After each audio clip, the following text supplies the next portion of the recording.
FIRE. And what does FIRE stand for? Financially independent, retiring early. It's a term coined in the mid-90s by Vicki Robin and Joe Dominguez, and it's a very simple, which is not to say easy, concept. Basically, you stop spending so much on stuff. You take the money you would have spent on stuff and you save it.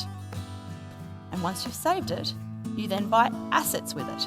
Assets are things that pay you, things like property, shares, bonds, index funds.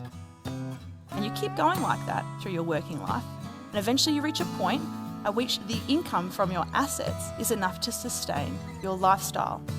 At that point, you don't have to work anymore because you don't need a wage to survive. Working becomes a choice. Let's use an example. We'll talk about Fred. Fred's a software engineer.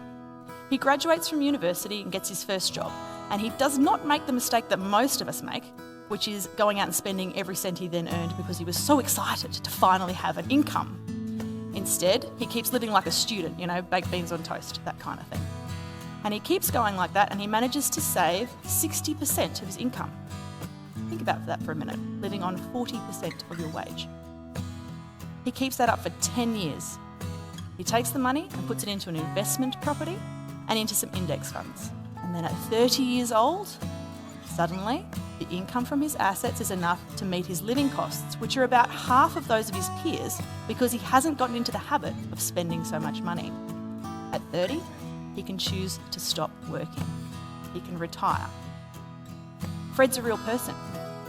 His name's actually Pete Adonay, and he goes by the moniker Mr. Money Mustache. And he's one of a slew of bloggers out there who've been through this experience. They've had the chance to reach FIRE,